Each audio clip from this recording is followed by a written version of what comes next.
comic book land. My name is George Serrano, aka The Don, and if you're listening to this, you can only be here for one reason, and that's a brand new episode of the Major Issues Podcast, brought to you by ComicBook Clique. And as you know, I am never alone. Sir, please introduce yourself. I am Dan the Comic Man, ladies and gentlemen. Dan the Comic Man is here in studio, and we needed to get down to the bottom, the nitty gritty of one of comic books' biggest mysteries. And it turns out that right on Hulu, just for us to grab, glowing in the light that is the streaming service Hulu, was a documentary called Batman and Bill. A fantastic documentary. I love documentaries, and thank you so much for hitting me up with this, because I've actually been looking for a documentary to just sink my teeth into after our friend Andy and this one called Score, a film music documentary. Like, I needed something new. No, not to get off on a tangent, but our friend Andy was pretty amazing. Oh, no, it really was.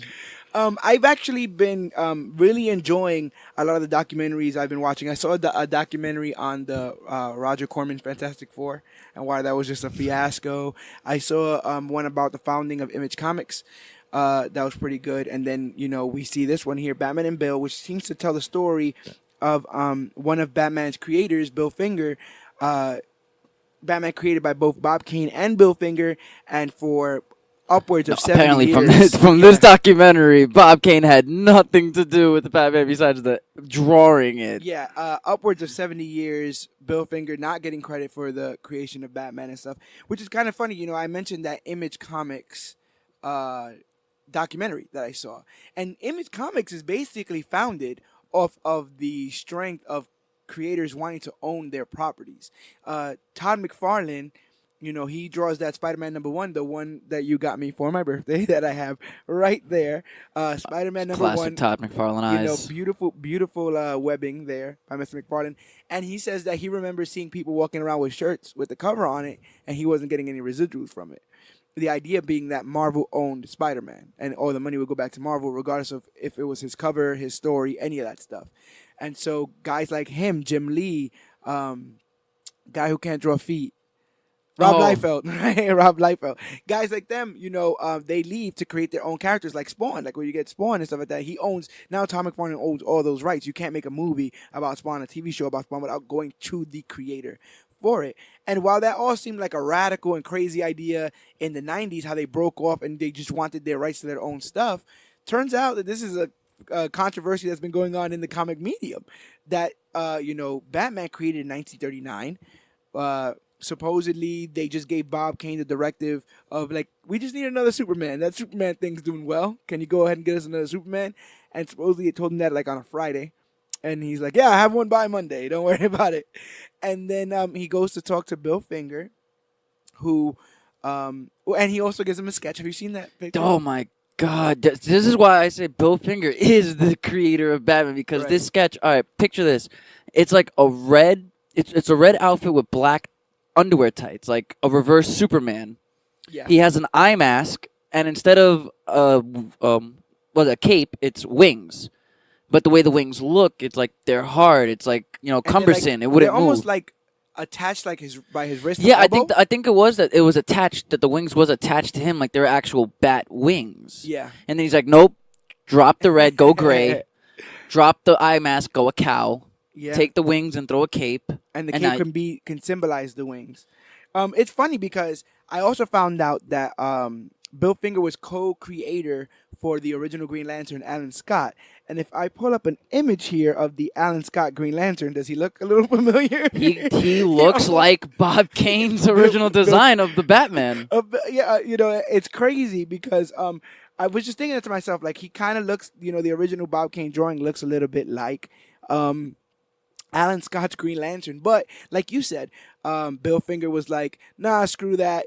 Cape, go with a cow, give him pointed ears if he's supposed to be scary and stuff like that. He did the entire mythos. He named Batman, he named Robin, he named Bruce Wayne and Dick Grayson, gave Batman an origin story. Did, I think, the Riddler, Penguin, Scarecrow, Jim Gordon. Joker, co-created Joker, created and the Batcave. And Jerry Robinson was, but in the documentary, was saying how Bill was the creator of Batman. So, and that's the funny thing. Jerry Robinson is he credits himself as being co-creator of Joker with Bill Finger. Bob says that Jerry had nothing to do with it, but I don't really know if Bob's word is the one we're going to be. Yeah, I don't think I can take Bob Kane's word after watching this documentary. Well, let's not get ahead of ourselves. So, Bill and Bob create Batman, I guess, together. They had two parts that they made a whole.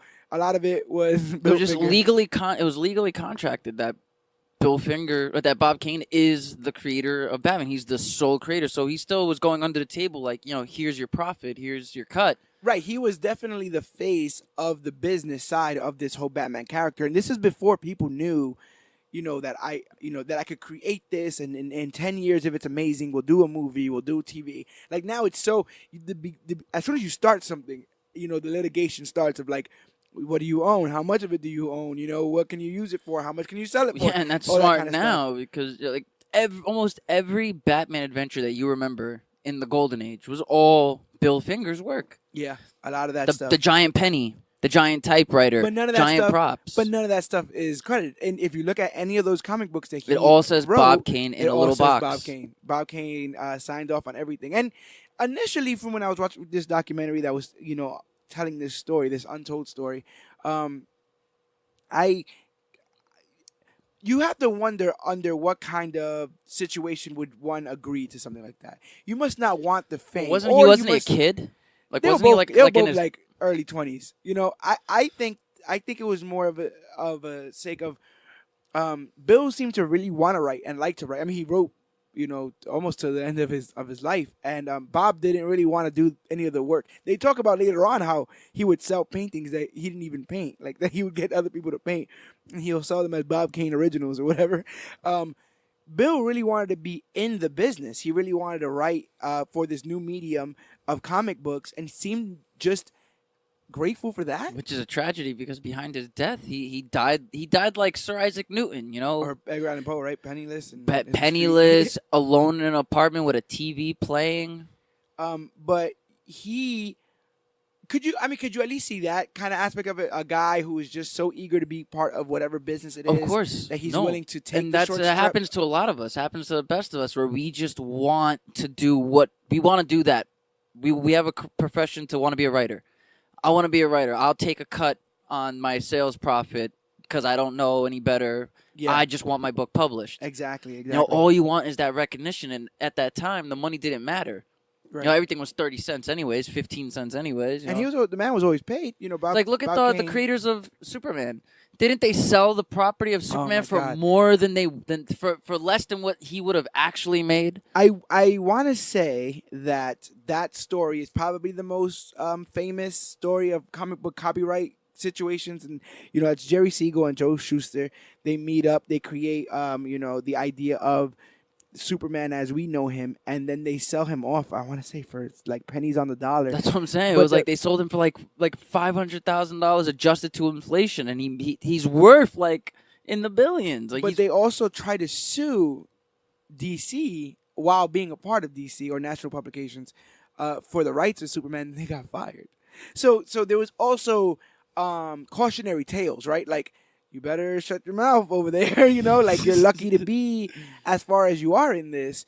You keep your mouth shut and you can stay where you're at. If you don't, then you can be ousted. And that's the shit that Walt Disney went down for with the intellectual property. Right? Exactly. And I heard in the case of Walt Disney, I heard his brother was trying to get his family was like going against him. And he was like, I think it was his brother was responsible for Walt Disney World, for Disney World. Either he funded Disney World, or the whole idea and everyone down the construction of Disney World was his brother's. So you end up getting this whole case of what's in a name, or how much is a name worth. And Bob Kane's name was, it was weighted down with, I am the sole creator of Batman. That's the narrative that he told everybody that would listen. That's the narrative that majority of the comic book community believed. How do you feel about like ghostwriters in general? Like, how do you feel about this idea that people could be uncredited but still, Well, there's a fine line. I was thinking about that yesterday when I was watching it. That they were saying, is Bill Finger just a ghost artist, or is he more than a ghost artist? Because a ghostwriter is like somebody that I come in and I have an idea for an autobiography, but I can't write. I don't know how to do paragraphs right. I don't know how to do sentences. I come in, I hire you, who's a professional writer, to write my work. Right. Now, Not all you're doing necessarily. Yeah. You're not asking me. It's for my not vision. your idea. Yeah, it's not your vision. You're helping me go through the steps I can't take. But Bill Finger, he is responsible for the entire mythos of Batman. So that's more than a ghost artist. That's more than a ghost writer. That's not some inker or a tracer. Yeah. That's somebody whose intellectual property is not being recognized. And they were saying, did you agree with the idea that Batman is probably the most iconic superhero? Yeah, I've always said that the three most iconic superheroes of all time is Batman, Superman, and Spider-Man. Yeah, they're the most decorated, most revered. Boys love them, girls love them. They have the most storylines. Amazing Spider-Man is still probably the longest running comic book title name that's in canon. Yeah. Right. Like those three are decorated. And they all come from, we were talking about, Siegel and Schuster creating Superman. So you get this Superman thing. Superman blows up in an era where they didn't know that he would. And so, especially at, national publications, they ramp up the superhero conveyor belt. Also, we don't have to blame Schuster and Spiegel for all these, like, face-changing superpowers. No. You end up, like, it became the mandate. Like, we got this sold. We need 100 of these, And then that's when you get the Batmans and the Aquaman. Like, Aquaman, I want to say is 1943. You got Wonder Woman in the early 1940s. So a lot of these, which you would see as like the Justice League or those important characters to DC, they all came right after Superman because no one knew. Well, that was the first superhero, right? Yeah, no one knew what that could. I mean, people get all muddied up into like. I always thought that. From my understanding, Superman is the first like superhero that we still have today. I think American. Maybe okay. First American. I see what you did there. But he's definitely Superman exists and he is American. Oh yeah. Oh, remember that? The Superman. Yeah, that was pretty good. But yeah, you create Superman basically from whole cloth. Obviously, you take things from like Hercules and other folklores and myths, right? And then you put your best work out there, and you get paid for it. I mean, Schuster and Siegel got paid, but there was no way of knowing how much even the emblem was worth, right? You put the emblem on a belt, you make 20 belts, you sell each belt for $50. All of a sudden, you have a hell of a profit off of just the name Superman, just that S. Because that's all it is. All you need is that symbol, that logo. And they had no idea, that it could get taken to that height with it, where you create a multi-million-dollar blockbuster in the 70s and late 70s off of Superman. They didn't know when they were writing in the late 30s that. And so you have this, you have creatives create art, and then somebody else gets tapped on the shoulder and goes, "You see what those guys are doing over there? We need that also." Well, that's when you get Batman, all these copycat superheroes, Deathstroke, Deadpool, Captain America, Superman, Batman, and Iron Man, and all that. That drawing of Bob Kane's Batman is basically, is that not Superman? It's just like a guy in the to be honest with you, it's just like it's something you would see in like a folklore, like like Robin Hood, like a weird looking Robin Hood, right, like a Zorro, like a Peter Pan or a Zorro. Wasn't Zorro basically one of the credits for Batman? You got the Dark Knight Detective, all that kind of stuff comes from Bill Finger. So Bob Kane just wanted to. When you give a superhero an origin, to me that's it. That's your work. You're the creator. Yeah. He legit, and they said it was only like 2 panels. Yeah, because an origin couple story, of words, but an origin story is rarely just how the superhero started to become a superhero or is superheroing. A lot of the eternal motive of the hero, of the character, is built in the origin, and so by, he could have just been a socialite that was bored.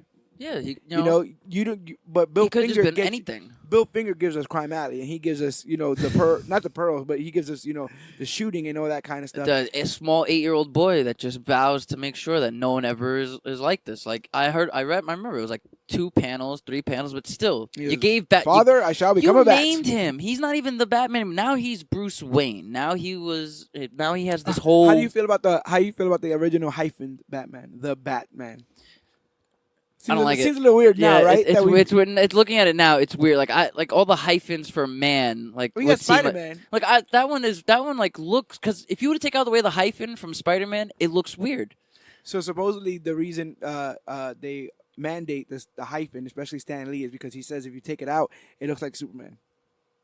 Like if you look at it real quick, you have the R and the S. I mean the S and the R. And the well, M, I love a lot of Stan Lee's so, reasoning behind things. Like one of my favorite things was when they were asking Stan Lee, what's the difference between what's the difference between a comic book without the space and a comic book with the space? Yeah. And he said a comic book, one word, is a superhero tale. You know, Batman, Superman, but a comic book is just a book of jokes. I got you. And that was a lot. A lot of these before the Superman and Batman of the world.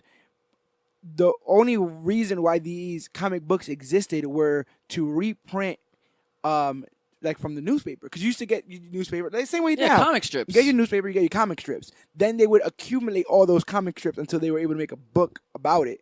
And you just bought the book, which was a bunch of tales. One-page tales about whatever. And then that's where you get like a Garfield. Right, but this became a narrative where you have issues and it's going to go from one to one and create these characters. And so, they create Batman, they create Superman. DC's off to a beautiful start, right? Everyone's making a ton of money. And then, like, they option them for a television show. Batman gets a television show. Adam West is in it, Burt Ward. And so it blows up. Poor girl passed away not too long ago. I think Yvonne something. You talking about Catwoman? Yeah. No, the one that also played Batgirl. The one that played Batgirl in the Adam West Batman. She died like 2 years ago, and I'm really blanking on her name. I feel bad. People are yelling at you right now. I know, like, why don't you remember her name? And I don't know, but it was Yvonne Craig, bro. I got you. That's why I stick around here for you. Understand? Yvonne Craig. That's a great design. I'm just looking at it now. That's a classic Batgirl design. This, now introduces Batman. Now, this is where I start to get sensitive on the subject, because my introduction to Batman and Spider-Man and the X-Men were all cartoons. Yeah. Saturday morning cartoons, baby. That was my that's how I got informed to the medium. That's how I got informed to the characters, origins, all that kind of stuff. So in the same way, when the 66 show comes out, it's gonna burst open this IP of Batman, this IP that Bill Finger didn't really know was gonna get. And the Batman TV show came out in a perfect time because of Silver Age. Where now you have the comics code, and now everything has to be goofy and campy, and the bad guy always has to lose. So now you have shark repellent, and man, there's no good place to hide a bomb. Yeah. But you get even then with the show coming out, you have Bob Kane still. I'm the Batman. I'm the Bat guy. I did it, and you also have like he's like really digging the celebrity of it all. Did you see some of those like interviews that was in it where he's just he was. It was me. It was all me. I can see to the fact that he even when he gets outed by Jerry Bales in what was the article? It was the truth behind a finger in every plot. Yes, a finger in every plot. The truth behind Batman, the creator of Batman, where he writes a whole like diatribe of, oh no, I'm the creator, why are you gonna believe them? It's all me. And I'm just sitting there, I'm listening to this, and I'm just like, damn, I couldn't imagine being Bill Finger and coming up with literally the entire lore of Batman just to be by the 60s to be pushed out. Well, think about it. So, like you said, Jerry Bales creates this article being like, nah, Finger like legit was part of this, and he helped create it. Now Bob Kane, the guy who's been going around at the top of his lungs saying, I'm the Batman, I'm the one who created it, I'm by myself, he then hits a crossroads, right? Because now that this is out, he could either corroborate with their story and be like, yeah, that's what happened, and he can get whatever side of it that he wants, or he has to double down on the great lie, right? And what we hear throughout this documentary is just Bob Kane's inability to, I guess, tell the truth. Well, I was gonna say, Like me halfway. Like I mean, meet in the middle. What was he doing? He was illustrating. That's it. You're not even creating the plot points. You're not even giving a story. You're illustrating. Right. But he was the Batman. That guy shows up in a cape for the did you see that? He showed up in like this leather cape for the Batman movie premiere. Like he would sit there and wax poetically about how it was him who came up with it all by himself and all this other kind of stuff. Meanwhile, like you were saying, Bill Finger was just kind of doing his job quietly. So Bob Kane comes out and he is given an opportunity to just set the record straight. And instead of setting the record straight, he said it a little curved, but in his favor, and saying, "Oh, this guy Bill Finger he has illusions of grandeur. He has illusions of grandeur. What is he talking about? He's saying he did way more for Batman than he ever did. I'm the one who did Riddler, Joker, Catwoman, blah, blah, blah, blah, blah. I'm the one who created Batman, and he's just kind of crazy." And that was our first kind of turn, like heel turn, villain turn in this documentary, was that he had an opportunity then to admit to, I guess, hogging the glory or the credit. Yeah, there was a scene I remember. One of the interviewers was talking about the first time you ever get a comic book convention, and this isn't just some Comic-Con where it's a bunch of nobodies dressing up to get together in a basement somewhere. Like, there are celebrities here. There are comic book creators here. And one of the interviewers was being asked if he wanted to meet the creator of Batman. Oh, yeah. And the guy's like, and immediately in his head, he's like, "Oh my God, I'm going to meet Bob Kane. Turns out to be Bill Finger. And could you imagine that? Could you imagine someone's like, hey, kiddo, I'm going to you want to see the man who created the WWF? And then he points you to some business associate of Jesse McMahon's, and you're like, "Oh, I thought, like you." Yeah, it would be lackluster, but it's also an eye opener. It definitely was, because it's like, wait a minute, my entire life, all I see is Bob Kane with the signature giant O for the Bob, and the box he writes it in. And then all of a sudden, it's like, "Hi, I'm Bill Finger. I'm responsible for Bruce Wayne's name, Dick Grayson's name, Commissioner Gordon's name, Catwoman's name." Just I did half of Joker, and you can really tell from a lot of the illustration that Jerry Robinson and Bill Finger had a lot to do with Joker. All their chins were drawn that same. All their the laughing all looked the same, and it's tragic. Yeah, because once you have the television show, and obviously, I can imagine it. Like, me and you sit here and we create this podcast, Major Issues, whatever, and then God forbid something happens and my voice box stops working, and we decide we're just gonna put it away. The idea, and it blows up, and they're like, "We want you to take it nationally. We want you to go on the road with it," and you don't even let me know. You know what I'm saying? Or you're like, you just try to go on the show without me. You're like, "Yeah, Major Issues was always, my thing." And I could see the level of betrayal there, but then they also speak about but it's perfect. This is actually a perfect example, because didn't I come to you and I said, "Yo, we should do a podcast? Why not?" Exactly. We should do it. It was my idea to have a podcast, but you're doing all of the strong lifting. You have these cables. You have this microphone. This is your laptop. Your ideas. I can't just say, "Nope, this was all mine." I edit every episode of Major Issues, and I made the song that's in the beginning, and I have all the ideas, and he did nothing. We just used his house. And I guess because Bob was the one to get the actual design of Batman from A to B, that he could then eternalize in his mind that he is the... Like, what logic do you think he used, or do you think it was just a case of... It was just selfishness to me. I saw it. You think it was, like, just wrong and strong, like he just chose to double down even though he knew he was in the wrong? Of course, I think he did know he was wrong. The entire time? I think he knew. Because, look, he came to okay, it's not like he was a 40-year-old man coming to a 20-year-old kid, so he didn't screw him over like that. Yeah. He just looked at somebody as like, "Okay, I have this idea. You're throwing a little bit of darker colors and throwing a cape and cowl, but this is still my idea. Yeah. You're just helping me with the leg room." And then it kept going into his head that this is still my idea. Batman was my creation. I had the idea to do Batman. And then all he's doing is helping me put a little vanity in there. I wouldn't even be surprised if he would then even go to the length of saying, "I'm the one who found the guy who." You know what I'm saying? Like he would take pride in being the person who found the guy who made Batman. To him, that's just as good as making Batman. He saw room to sneak by and weasel his way, and make he money. and he ran with it.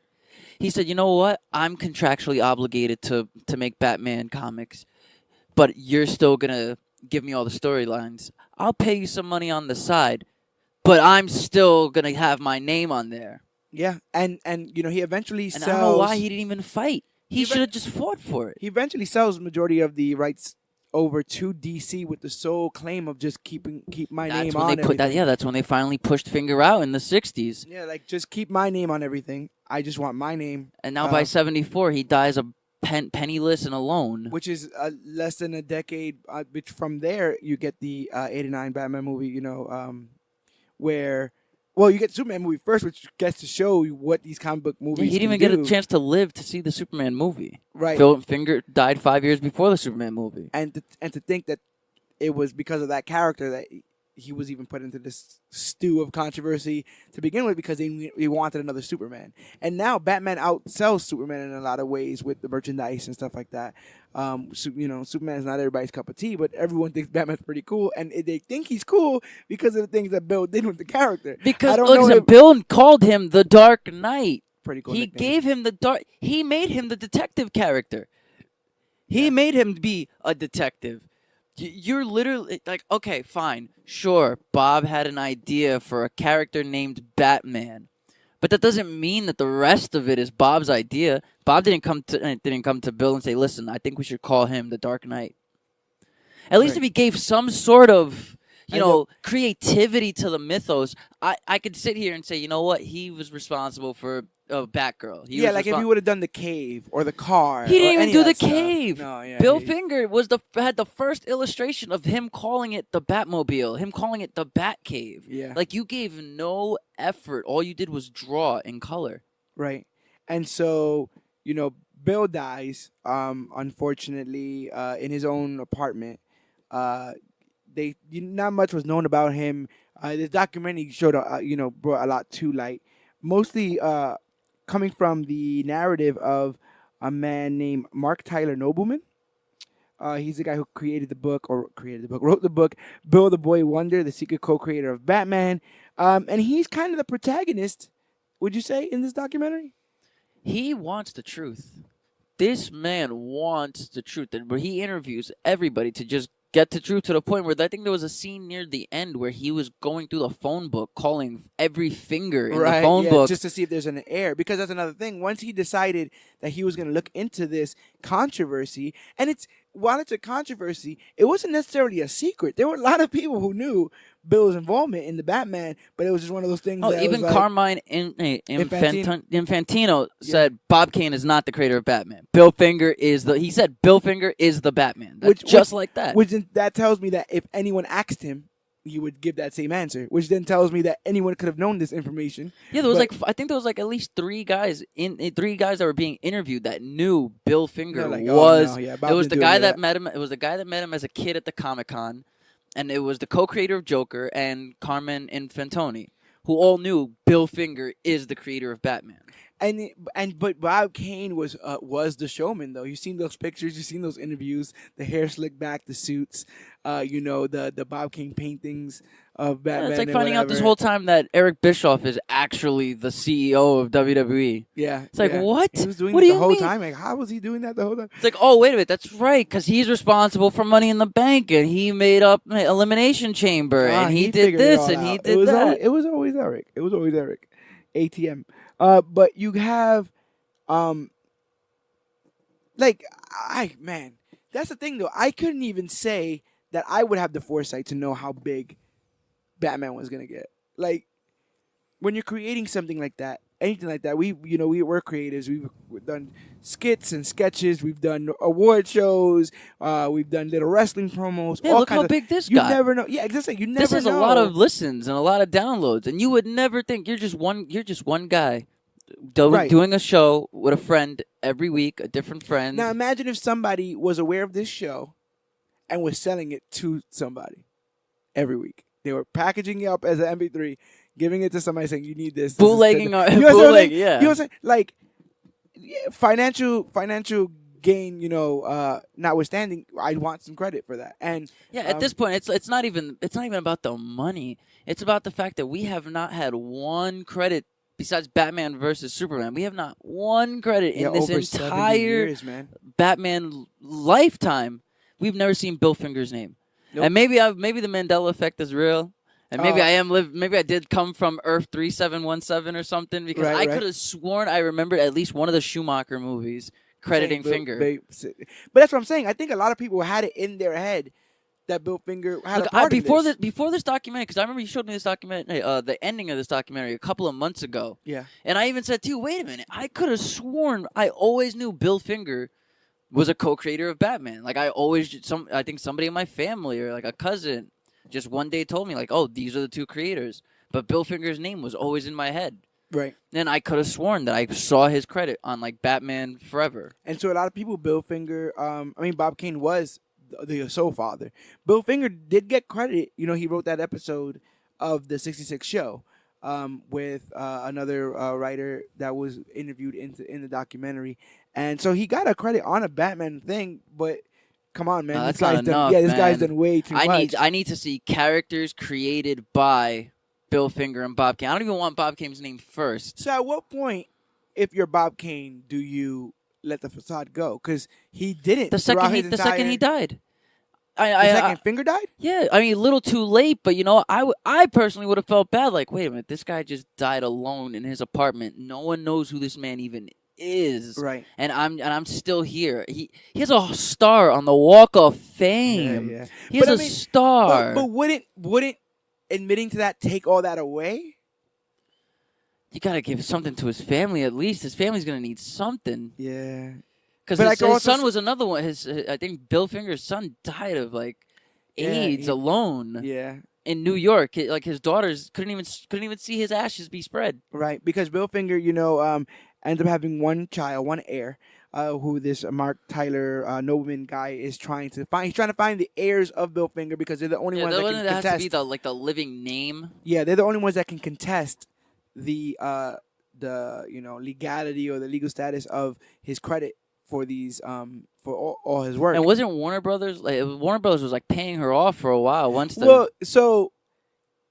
I think why this is not as clean cut as it probably is portrayed. Like, it seems like big fat cats in suits just don't want to put somebody's name on something.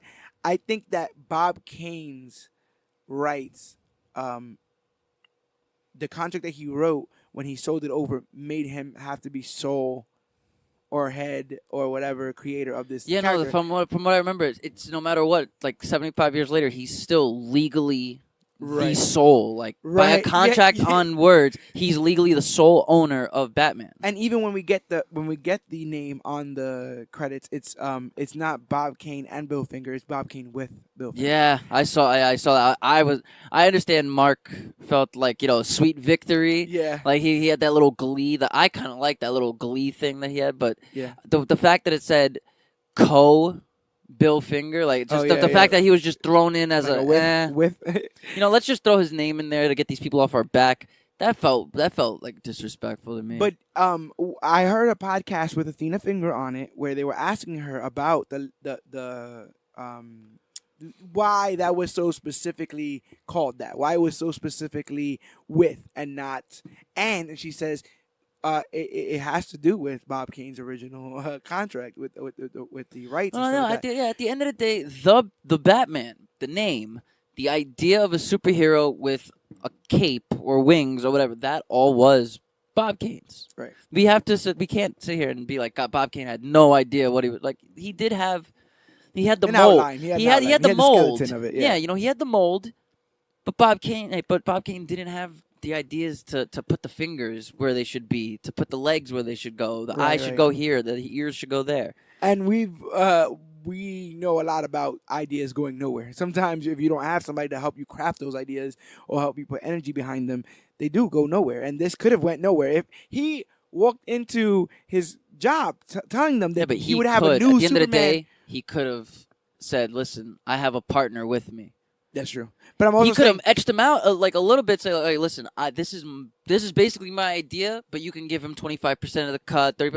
No matter what." But what a big wig success story, right? I walk in there, they tell me I need another Superman by the end of the weekend. You I come give him back on something Monday. better that 75 years later is more iconic. You understand? And then you just sit on the coattails of that forever, but never once looking over your shoulder to be like, "Is Bill all right?" Like, like write him a letter. And then all he was doing, that. every time he was going back to get a new comic book, he was shaking his hand, giving him money, saying thanks for the story. Now I can draw. So, one of the other kind of like crazy parts of this story is that Bob Kane eventually, before his death, ends up getting a book written about him. Didn't he die with the secret? Like he never, still even when he died, he never admitted that. It was like I don't know, because he this is why I love all this kind of stuff. I remember this happened. I think it was for Ric Flair. Ric Flair had an autobiography or whatever, and so does Mick Foley. No, I've read all of Mick Foley's biography. So Mick Foley, if you don't know, professional wrestler Mick Foley is also a writer. He's also an author, and all his autobiographies he wrote. And so him and Flair got into an argument. He's like, "You can't call yourself." He's telling Ric Flair, "You can't call yourself a writer because you sat down with a bunch of brandy and had some guy with a recorder take down your notes and then write your autobiography." Well, the thing is, okay, hold on, because Mick Foley basically did the same thing. But Mick Foley wrote. Mick Foley was the writer. If he sat with brandy, he was telling himself I remember the stories. he was coming back from Germany when he lost his ear against Vader. Right. He was coming back from Germany, and he was like on the flight for like 10 hours, and he sat there with a tape recorder, and he spoke everything into a tape recorder. Yeah. The whole flight, he wrote his whole book through a tape recorder. Then when he got home, he typed up everything. Well, he had a bunch of stuff on napkins and what's it called? The marble notebook paper? Oh, the composition there papers. you go, composition papers and stuff like that. But the idea is that it all came from him. And then he molded it, and then he put it out. And what, Flair just sat in a room with a bunch of people that were asking him questions? Like, it was basically like a Q&A? And then they spun the narrative from... So it was a biography, not an autobiography. But it's credited as an autobiography. The same way that this that Bill Finger's Batman and Me, coming out in 1989, is the autobiography of comic book illustrator and writer Bob Kane. Autobiography. But it says with Tom Andrade, and you saw him, Thomas Andrade, he was in the documentary. He's the one that is speaking to Bob Kane and recording him for this documentary. And it's in there that he says something along the lines like, "Yeah, now that Bill's gone, I wish I could go back 15 years and just put his credit on everything. Because, Bill Finger really did have a lot to do with Batman." He have a lot to do with Batman.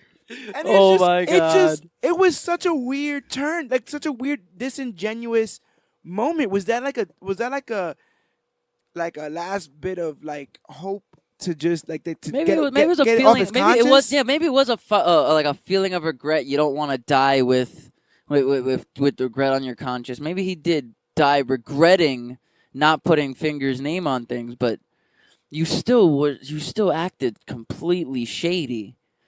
Like, even like I said, even if you say like, give him only 25% of the cut, even if you want to like not pay him everything, you still could have had Bob Kane, Bill Finger on every Batman comic. Right. And now I'm glad. Now are we gonna have new comics with Bill Finger's credit? I gotta check. I mean, I have some Batman comics over there. I'll check them in a second to see if they have anything good on some new credits in there. But I know that he was even credited on saying Bill Finger was a contributing force on Batman right from the beginning. He wrote most of the great stories and was influential in setting the style and genre other writers would emulate. I made Batman a superhero vigilante when I first created him, but Bill turned him into a scientific detective. Exactly. And that is all. That's kind of what we know him as now. The world's greatest detective. Right. So how do you feel about the posthumous credit giving in the book? Because this is still not, I will meet DC halfway and split the earnings, right? This is just a posthumous honorable mention. Right. Is it one of those cases where an apology is cheaper than fixing what you broke? Yeah, yeah. You understand what yeah, I'm saying? you can't apologize for something like this. You can't just say, 50 years ago I kind of screwed a kid out of being famous. By the way, because the documentary goes on to say that one of the people, you have the gentleman who wrote the Bill Finger book, Mark Tyler Nobleman. But the same thing with Thomas Andrade. They said that he coaxed Bob Kane to talk about Bill Finger. Like, had he not pushed and been like, "Oh, I'm Bill Finger," and what about Bill Finger? Now, how do you feel about Bill? And how does Bill work into all this? Like, had he not kept poking at him, he would have never revealed. Oh yeah. At one point, he says like Bill was 50 to 75% of the creative process of Batman. I'm like, that's those are not peanut numbers. 50 to 75%. That's majority. Yeah, but he was still illustrating. He was illustrating, but he wasn't writing these stories. We don't know about the Joker's first appearance because of Bob Kane. We know about the Joker's first appearance because of Jerry Robinson and Bill Finger. We know that Commissioner Gordon's name is Commissioner Gordon, and he's a police commissioner because Bill Finger, and that is what's most important here. The whole documentary just had me at a whirlwind, because I'm just like, this whole time I'm thinking Bob Kane is just, okay, maybe it's not fully his fault. Maybe DC was telling him this. Maybe DC was doing that. No, Kane was not caring. And yeah, at this point, an apology is cheaper than fixing what you did. If you really want to fix what you do, Batman and Robin would have Bill Finger's name on it. This was right before you died. This documentary was also extremely interesting because now more than ever, when I say now, I mean 2018, that the Batman mythos is literally being piecemealed, like a la carte. Like, oh, you just want Dick Grayson? We'll do a Dick Grayson movie. Oh, you just want Joker? We'll do a Joker movie. Oh no, like, basically, now more than ever, each piece. Now they were talking about the pie that they created. Now each individual slice you can charge a pie amount. Yeah, they survived 5 seasons on a TV show that didn't even have Batman. They had Bruce Wayne, but they didn't have Batman. You ready? So I have in my hand, which came out in 2000 and I want to say 16, All-Star Batman, written by Scott Snyder with art by John Romita Jr. And if you open right here to the very front, you see Batman created by Bob Kane with Bill Finger. With Bill Finger. I mean, you know what? I'll accept the with because it's not like part of the process. It is with. Bob Kane did create it with Bill Finger. He did come to him and say, "Hey, listen, I have a guy in a red suit. Can you turn it gray?" No, I'm thinking about getting him let's do this. Let's do ring. I like Power that. ring. Batman created by Bob Kane. I love it. Bill Finger. So yeah, going forward, his name is on. And this is Scott Snyder's work too. I love Scott Snyder's work. That's a great book. You might need to borrow that. Yeah. What in this documentary shocked you? Was there anything that you were just like, really? I can't remember the name of a lot of the interviewers, but one of the interviewers was basically saying what Bob King did was just unforgivable. And he would just never be looked at as the same. And I'm just there like, really? Really? This? Like, oh, yeah. Come on. There's a lot of bad stuff in Hollywood. It's just the fact that you're going to say, it's not even the fact that there's a bunch of bad stuff. It's just, you're just saying words. You're not Xing this guy out of the process. You're not taking his name off of any of this. You're still putting his name first.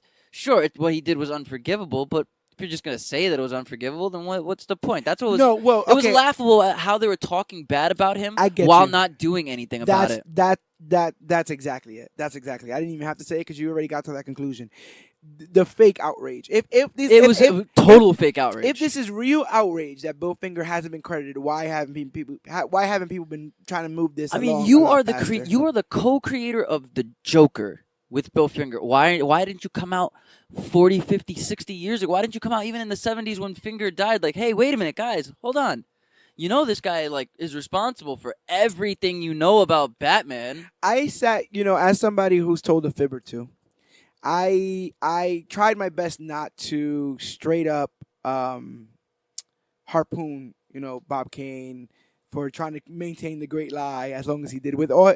There was moments of fame. It was more of everybody else's fault as much as it was his fault. All these people seem to know that Bill Finger was the creator. So why is it now in 2016 do we finally see Bill Finger's name on Batman vs Superman of all projects? Yeah, not even the best Batman. It wasn't even the best movie to put his name on. I gotta see if he's in Suicide Squad.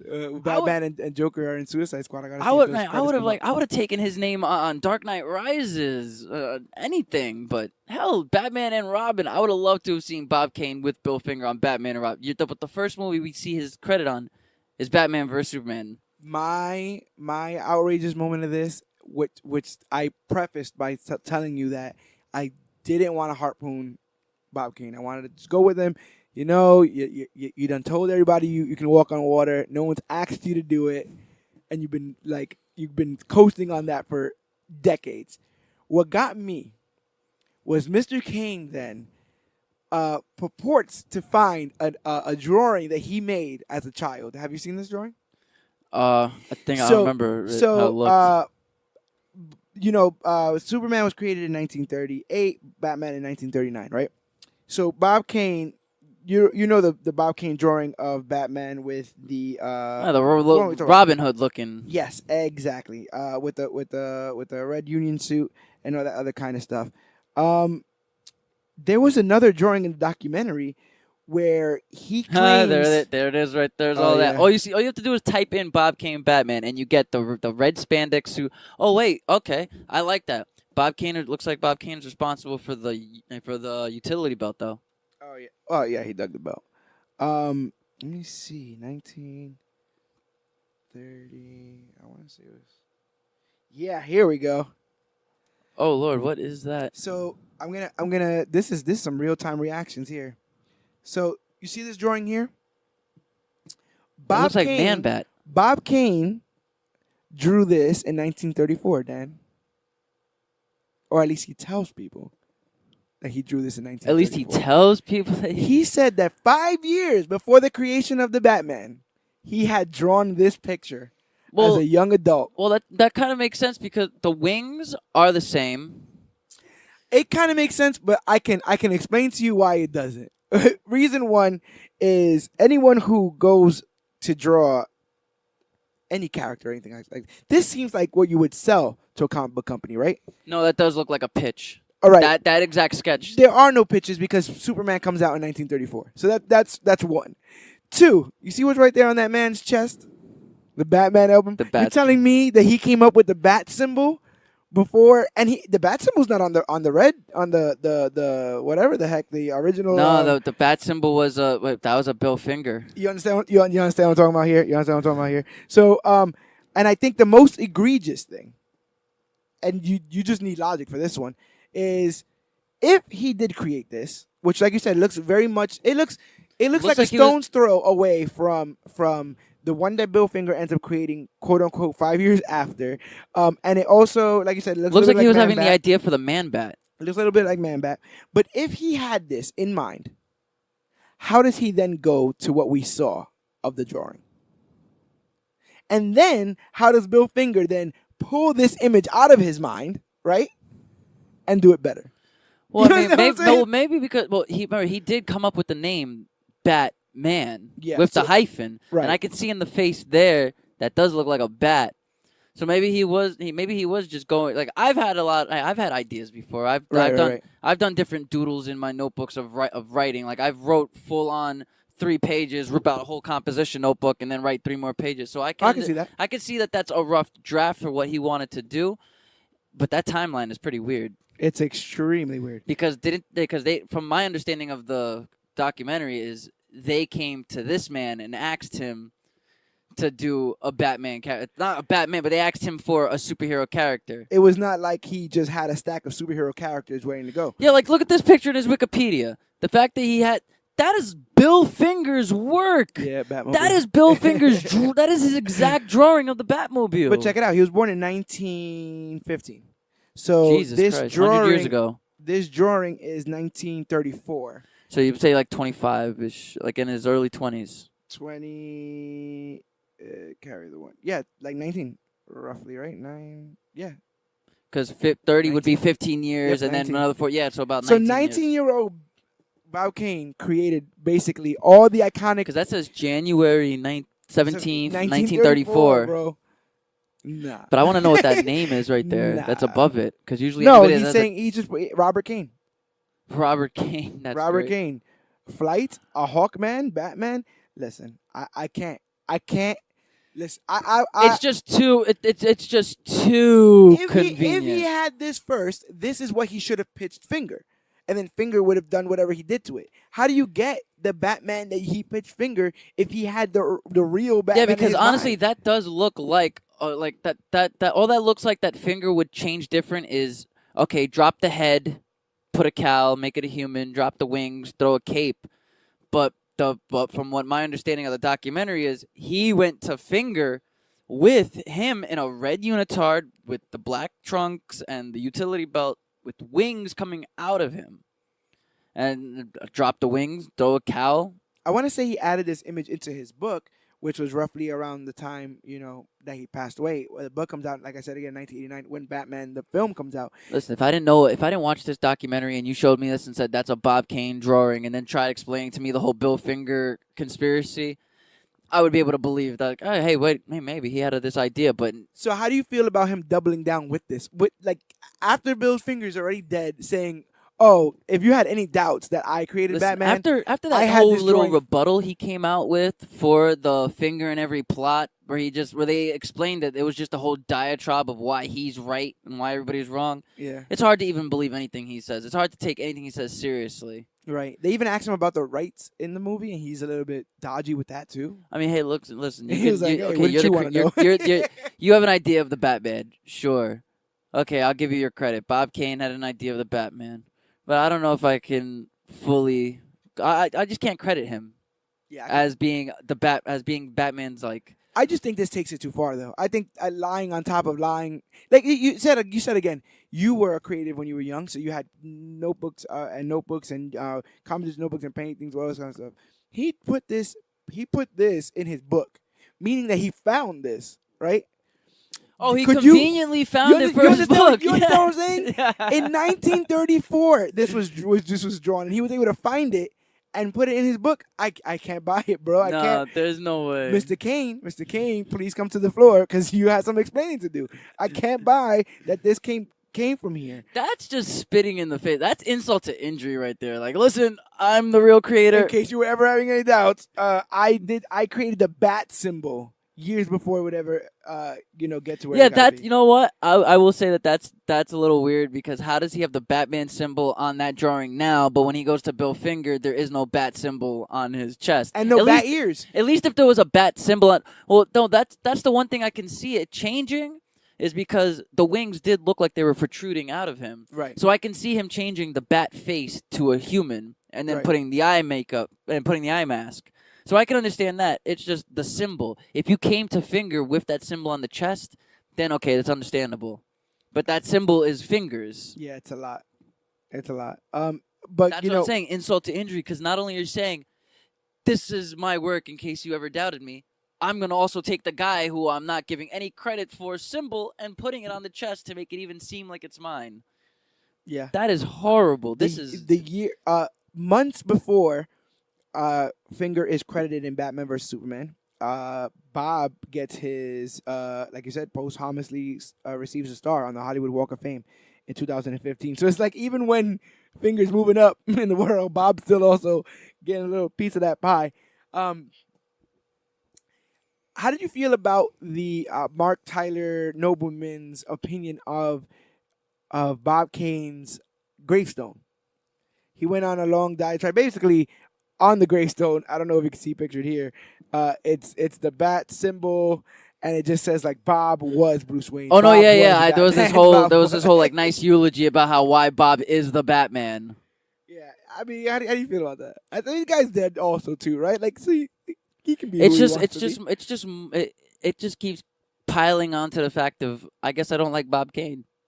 I guess yeah. you're just giving me more reasons to just not like the guy. I didn't want to not like him. It takes a certain amount of moxie to get as far as he did with no, what, but with what he he, had but and what he didn't he, have. yeah, but what he did, like it's one thing to if you had anywhere near than half of the creations of Gotham City, then okay, you were 50%. You were a big part of this world.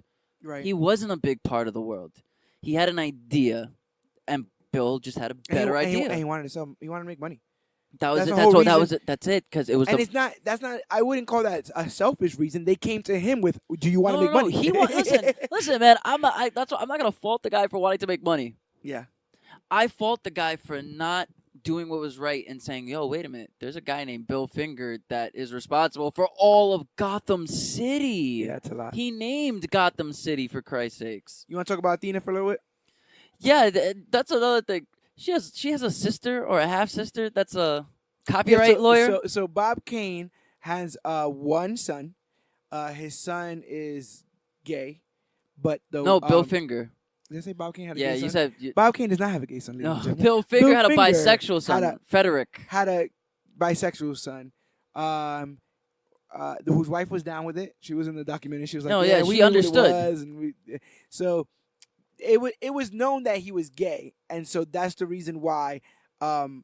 Nobleman, the guy who wrote the book on Bill Finger, didn't pursue whether or not Bill had any grandchildren. Because he was like, well, he had one son who was gay, he died. Yeah, that's why it caught him by surprise that he had a daughter. Because he's over here trying to tell the Fingers more about the Fingers than they know about the Fingers. Yeah, he's trying to find out more about the Fingers. Because, again, it was so hard to find out. As they said that at one point there was only 2 pictures of Bill Finger circulating. Yeah, there is only 2 pictures. I even tried looking up Google images. There's literally 2 pictures of him. That's why they had a lot of his animation. Right. So you have that where there's a lack of knowledge. So he tries to go to the family to find out more information. And it turns out that, yes, Fred did have a daughter named Athena. And Athena grew up knowing that Grandpa wrote Batman.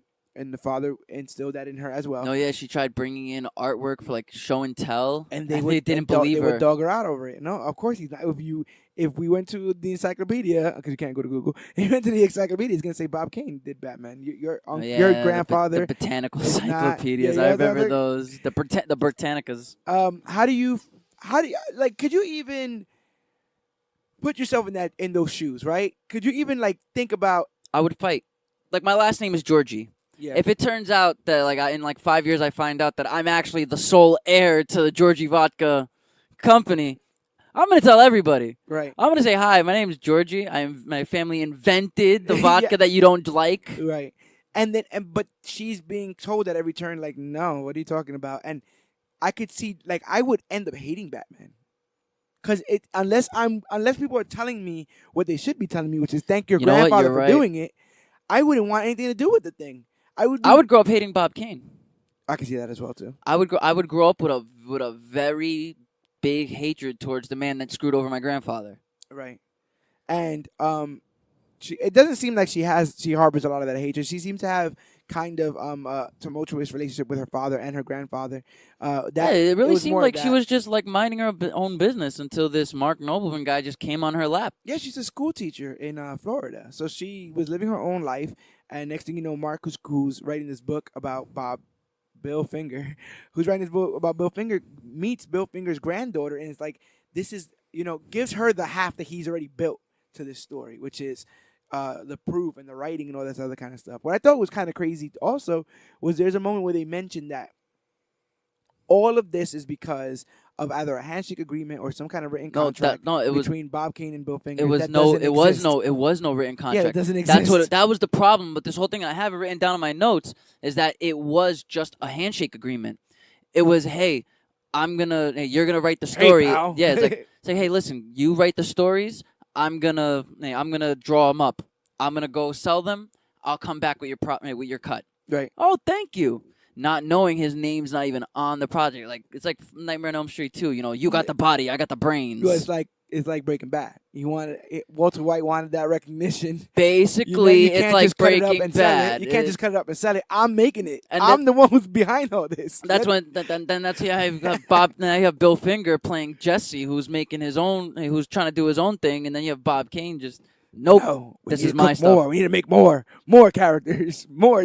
I mean, like we need a guy. Okay, he likes riddles. Here's the Riddler. Okay, we need a woman villain. What do bats not like? Cats. Cats don't like bats. Catwoman. That sounds right. That sounds right. We'll do that. And when you think about it, the '66 show that we were just talking about, those characters that he created are prominent.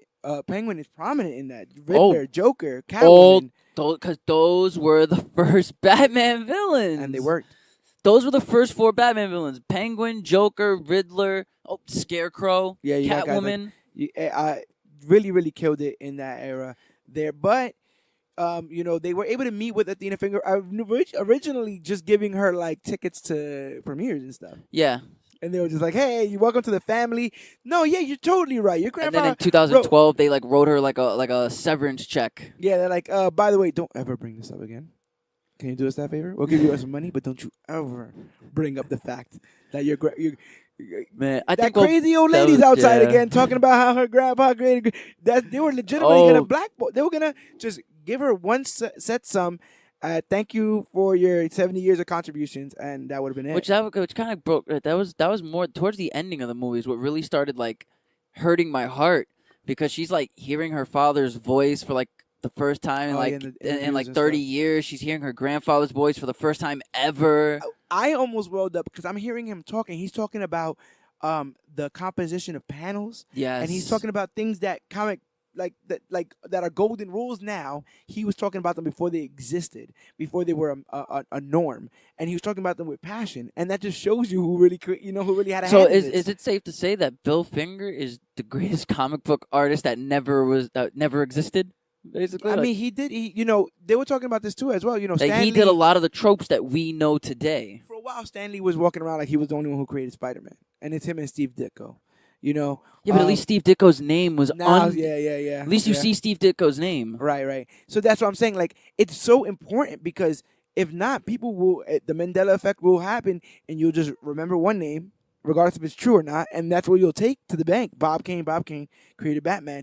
Meanwhile, there's not only an entire man, but an entire family rocked by this whole controversy. Yeah. That whole Finger family was like it was just a perfect storm. I want to believe that they would have led. I can't say better because that's. I would believe that they would have lived a much better life. Like Different, he definitely died different. in an apartment by himself. I think if Bill Finger's name was on the Batman works, it's not even the fact that he would have been living in a better mansion with more money. It's just he would have had a more reason to live.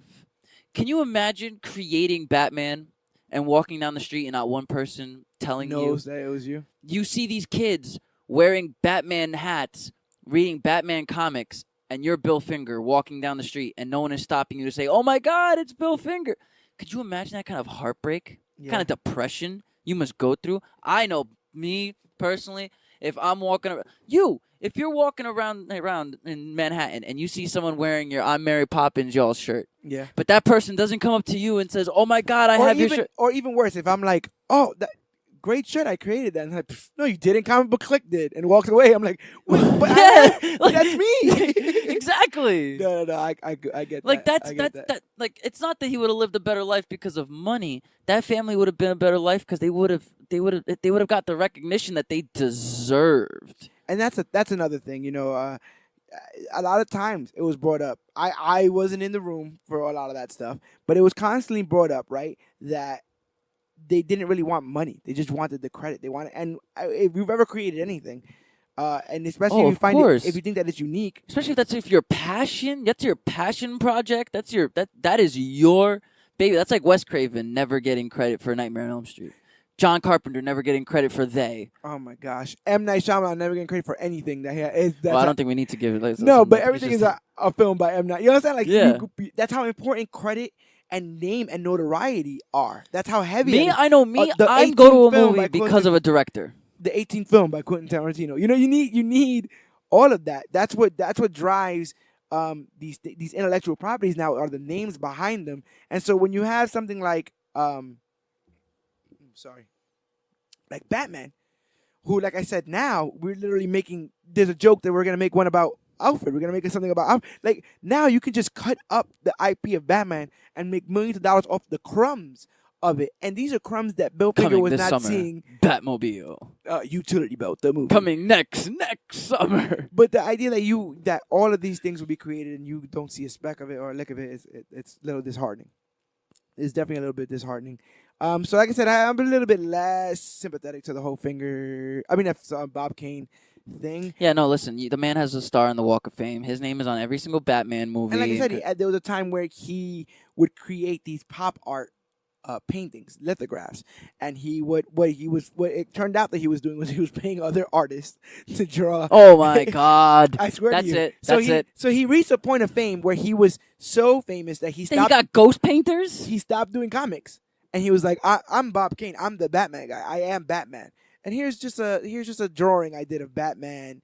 and Catwoman and Batman. Let me see if I can pull up some of these. Here you go, Bob Richie. Kane Here's your $1,500. Thanks so much for painting the picture for me. Oh, no problem, Mr. Kane. You know you're Batman and all that.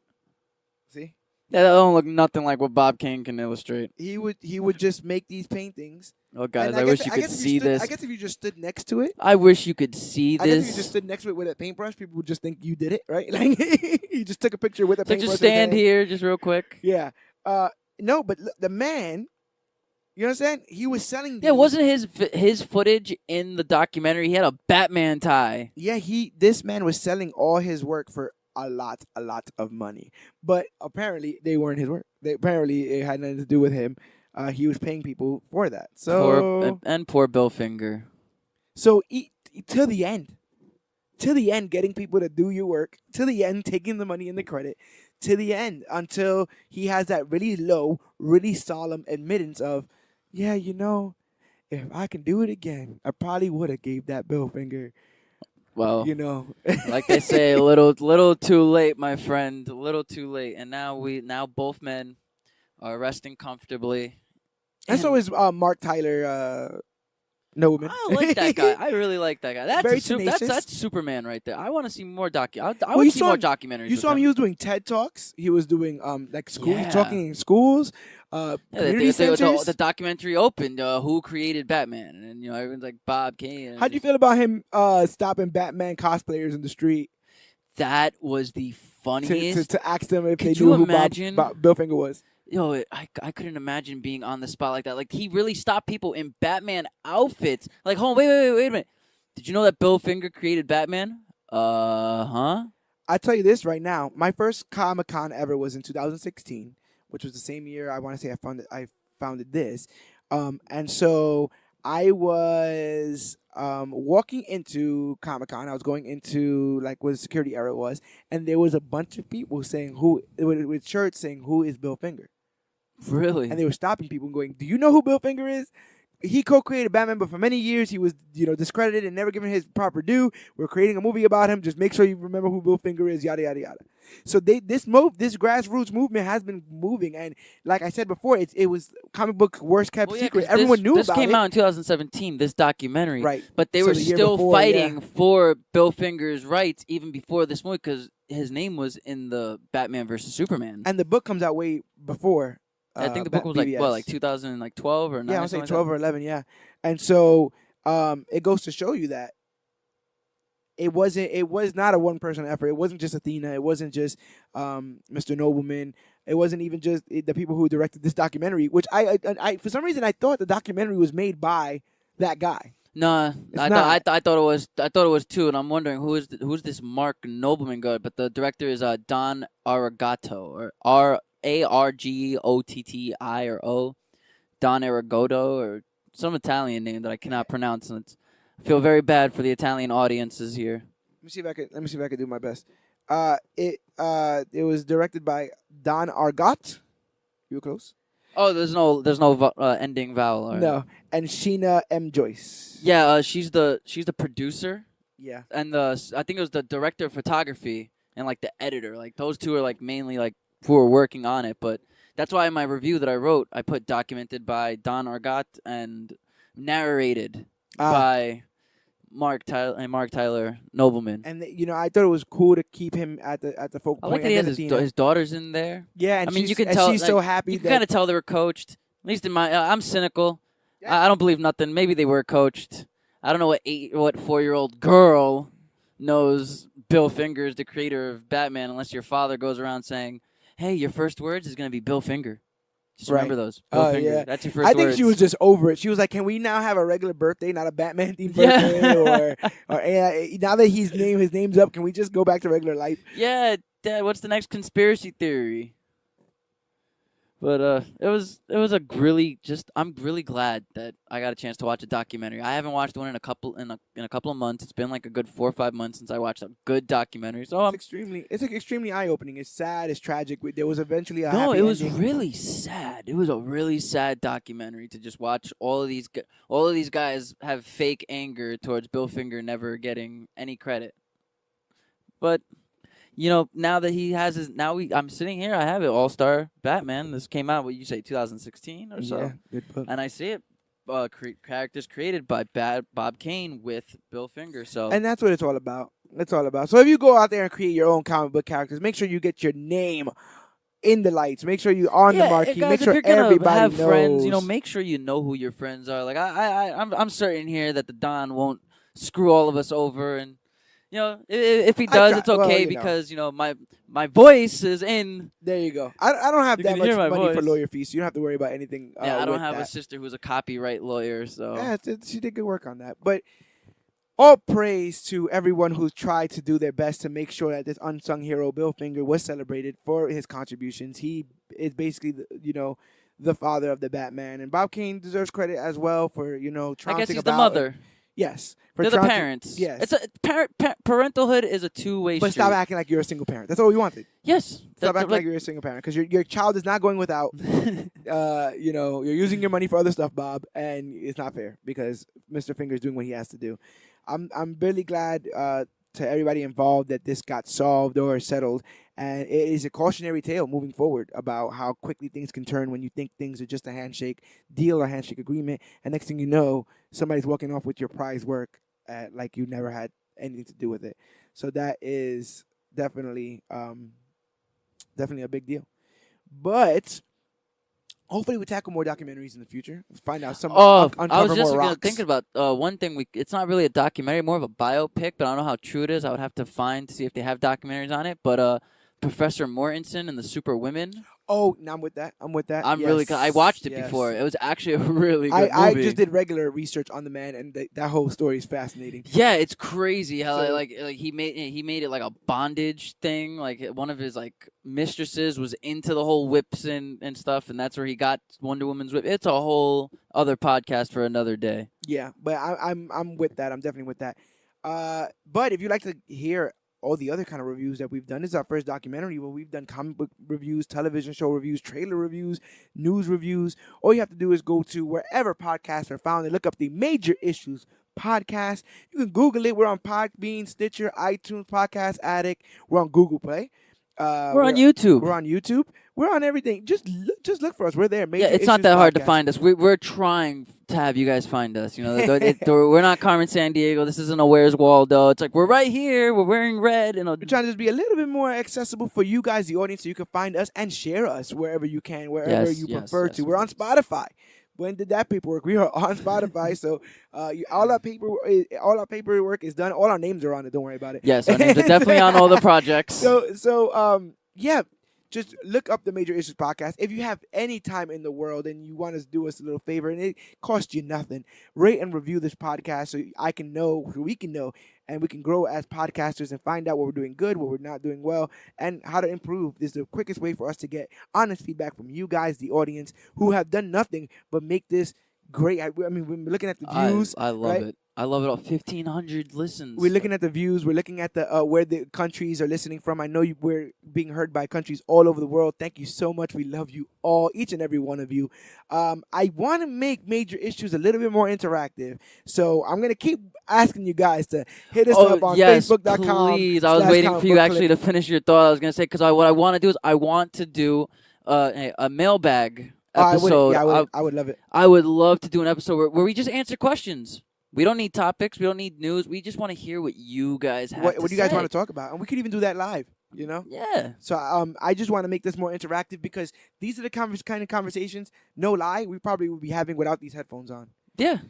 And so I want you guys right here with us, having these conversations with us, giving your input and opinions, because that's what makes this podcast grow and become the latest, greatest thing to come to comic books and comic book media. I've been to the future. I know we get there, but we get there with your strength. So, join us in great numbers. Like, share, and subscribe, and spread the word about Major Issues Podcast. Yeah. Go to Facebook.com/ComicBookClique, Instagram at ComicBookClique, or use the hashtag ComicBookClique to talk about all the newest, hottest, latest, and greatest things to come to comic book and comic book media. You can reach Major Issues at Major Issues CBC. That's our Twitter, if you're on the Twitter machine. But yeah, we got Facebook, Instagram, all that stuff. Comic Book Clique, Major Issues. Look it up.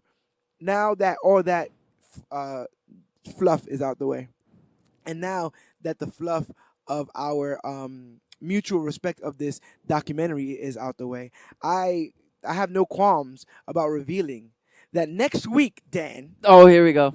we'll be here in this same room to record the I second don't know why he wants to installment, do this to himself. the second installment of our patented idea, which is worse. Last episode, you had the gall to try to defend X-Men Origins Wolverine over Green Lantern. Yeah, I had the goal, ladies and gentlemen, because DC has clout. Hey, you watch your mouth.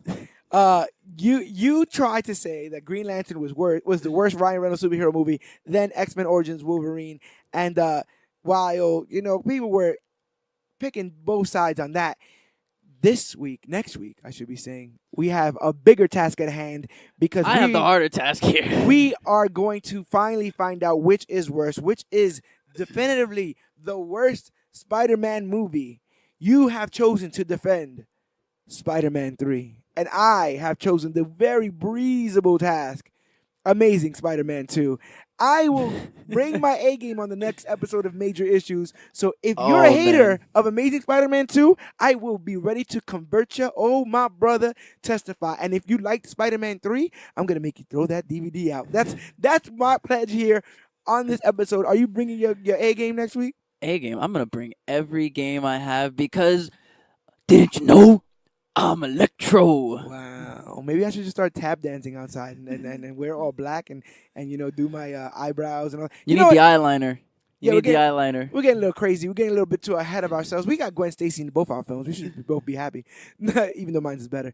But next week, next week, matter of fact, send in what you think is the worst film. Amazing Spider-Man 2, Spider-Man 3. Get on all of our social media. Let us know how you feel. If you guys got any dog in the fight, and if you guys have any ideas as to why, because listen, we'll be looking up reasons for this entire week. So if you guys have any reasons to support any of our arguments, let us know, and we can put those bullets in the gun and shoot at each other. Is that what we do here? Oh, we have neighbors the Second up? Amendment. So Oh yeah, there you go. thankfully for the Second Amendment. And don't forget that copyright or property is 9 cents of the law, right? So Yes. if we learned anything here today, it's that. And yeah, I guess the only thing left to say is my name is George Serrano, a.k.a. The Don. I am Dan, the comic man, ladies and gentlemen. And this has been our take on the Bill Finger fiasco and the movie Batman and Bill. But remember that whether you co-created a superhero, whether you just bought the rights to make a name for yourself, whether you're selling paintings that you've never painted yourself, or whether you're one of the very, very few and unfortunate people that liked Spider-Man 3. Remember that we are the Clique, and you, yes, you, are worthy.